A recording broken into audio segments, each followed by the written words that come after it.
Someday I envision us getting T-shirts made with just the outline of a nose, like the outline of a well-drawn nose, and a Glencairn underneath it, and it says, "I can only nose for so long." Yeah, no, that's Dude, it's amazing. It's amazing. And then dash Mitch Logan. Quote of the century. Yeah.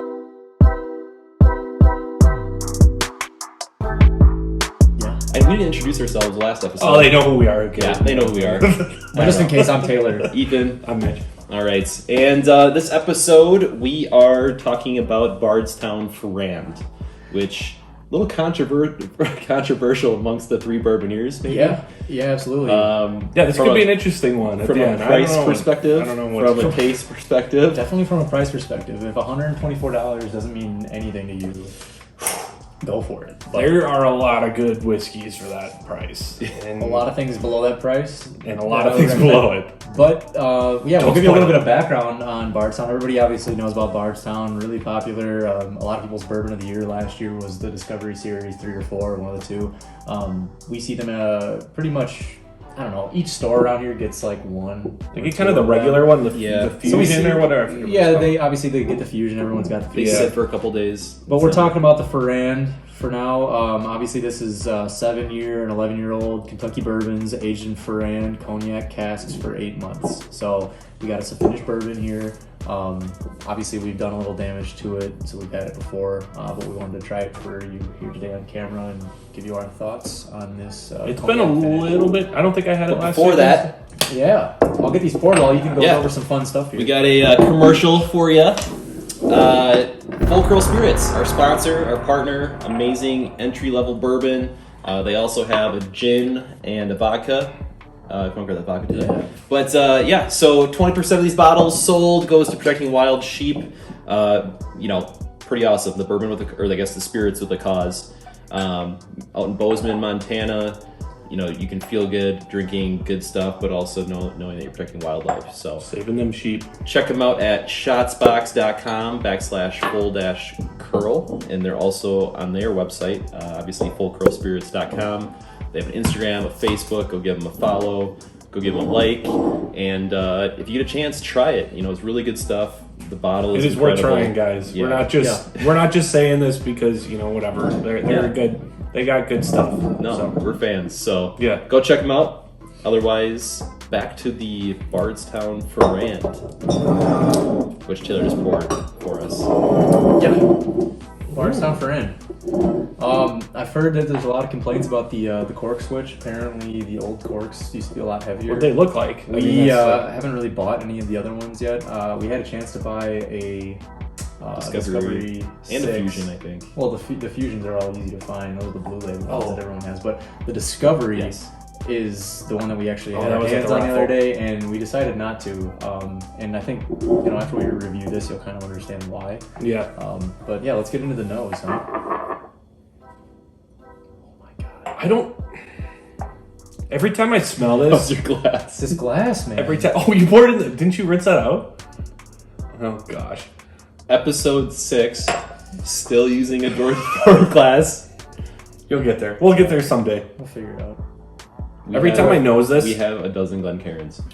Every time I nose this, I get plummy, Definitely almost like a sour dark fruit. Dark fruit for sure. Dark fruit. I do get like a little bit of bitterness on it though, and I think that's from the cognac. I don't know. I pick up just like a small twinge of.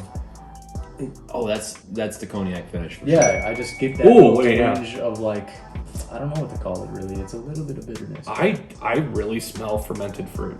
Yeah. Like dark fruit. Sure. Yep. Like I had some pineapple that went bad the other day, and this smells just like it.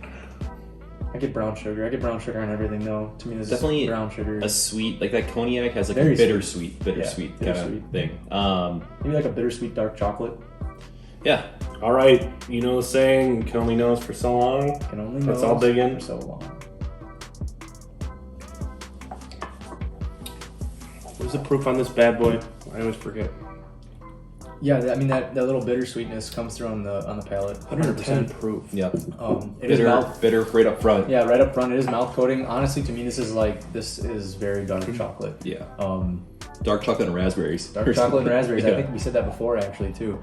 this is a lot of dark chocolate for me. Man, it's like cocoa powder meets raspberry, dark fruit kind of on the nose. But that nose for me and a lot of bourbons doesn't always carry through. So I'm still tasting that dark fruit. I feel like the finish. All right, so you get that nice finish, and it tapers off really quick. I still taste it, but it's just like it's in the back of my tongue, and then it just boom. It does, and it just kind of is gone. Yeah, and you got to remember, this bottle is $125. I will say that's a little upsetting. I mean, maybe I'm spoiled by the Stellum we did in our last video, but I'm a little spoiled because. But that's the thing is, you got a Stellum in episode 5 that comes in at just shy of $50. Yeah, I mean that price hangs on, tenfold longer than this. Granted, I mean, it's a different finish. It's cognac. Well, that's the thing. You can't link longer finishes to better whiskey. Some people don't like that. So I mean, don't get me wrong. I like it, but this is good. Like this is it's really not good bad whiskey. bourbon, Like no. if I ever poured some of this, I'm not gonna hate on it at all. I'll drink this 5 days a week. Right. This is great. I mean the price right tag. at We that can talk point, about too. that in a little bit, but I mean I'm looking at the finish now on this, and Well, we had we compared this last weekend to the Driftless Glen. because that one's finished. The port. It's finished in port wine barrels. Wine barrels. Yeah. Very similar, but the Driftless Glen took it for us in terms of kind of what they were doing. Standalone, this is great. Yeah. But like when you take it up against some other finished bourbons, we actually did a review of the Blood Oath. I think it was Pack 7. Yep. And that's Sauternes. Yeah, that's finished in Sauternes Ooh, cast. So we yeah. actually drank them back to back. We did a little AB session the other day. Off camera, and we really liked the Blood Oath a lot more than we ended up liking the Ferrand. But standalone, I mean, I love this, but like I said, up against one of those other ones, like I Blood think Oath, it didn't even compare in my opinion. I think if I can narrow it down, I think this one. Some of those other ones are well-rounded. They have like a well-rounded A to B. This kind of is in your face, just like taste me. It's up front. Yeah. That's a good point. Taste me, and then it's violent with you. Yeah, it is. It's not gentle at all. No. Is okay. Yeah. I mean, it's Throwing probably it the around a proof little too. I mean, I think Blood Oath is a little. Yeah, it is a little bit of a proof, but I mean, the finish is. You're right. It does fall off a little bit, but overall, it's a good bourbon.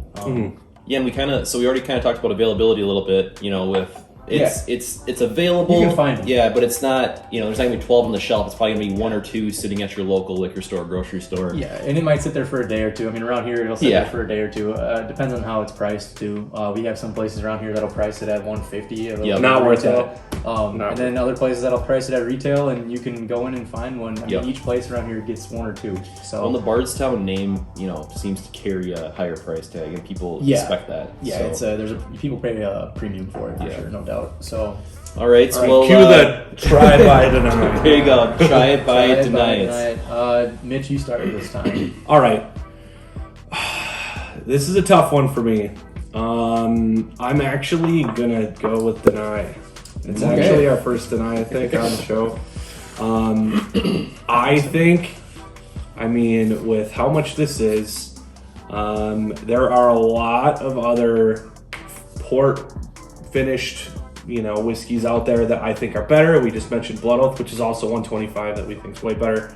But I just think, you got Angel's Envy, you got, we tried Driftless Glen, like we said, and I think that one's better. That one's only $60. Yeah, all those. So I think there are better options for me personally. So Mitch will deny it. Yeah. I'm going to say deny it as well. Not try it? Here, I'm gonna put a cliff note on it. Sure. Try it. If you have 2 other buddies, you can split the cost of it. There. Okay. Yeah, that's what like we did here. We bought this bottle together. That's true. We tend to do that if we go into a $100+ bottle that we're questioning. We'll just go in 3 ways on it. Yeah. It cuts the pain if we don't like it, which has happened. Yeah. So I would say deny it if you're on your own and you're just a regular Joe that drinks good bourbon. If you got some buddies you're willing to try it with, try it. Yeah. I'm gonna actually go with try it. Flat out try it. Wow. And what I mean by try it is like if you go to a bar or something, right? You go to a bar and you see it at the bar, I would try it. Or if you know a buddy who's got it, before you actually go and buy one, I would actually just try one of theirs. because this might float someone's boat, right? It doesn't float our boat. Yeah. It doesn't float our boat, but it actually might be really appealing to someone, especially if Yeah. you like the cognac finished, bourbons. I prefer the port finished bourbons and More the sweeter wine. finished. Yeah. But to me, this is definitely a try it. Like Mitch said, and I think like you said, at $124, $115, whatever it is, there are bourbons that we would recommend far before. I mean, you this. can buy can three. see back here. You can buy 3-4 bottles of good stuff for that price. Right. So it's just Yeah. I mean, for instance, that Blood Oath bottle, pack 7, that's what, $125. Yep. And like we said last week, we did them A and B, and That one comes came in out a- on top, and it was not even close. that comes in a so- damn wooden box too. Yeah, yeah. Like, it's like, I mean, this is the presentation. They have a little tag Yeah, here. yeah, for little sure. tassel on there. But no, I'm try it because if it floats your boat, buy it. But don't go out and just buy a bottle if you see it. I would not recommend doing that. Yeah, question it. Maybe look up reviews like this one and Yeah. see what you think. Yeah, for sure. All right. Well, we're the Three Bourboniers. Go give us a like on, or guess Like, a subscription comment, subscribe. on YouTube. Follow us on Instagram at Three Bourboniers. We're powered by Full Curl Spirits. Go check them out. See you guys. See you guys.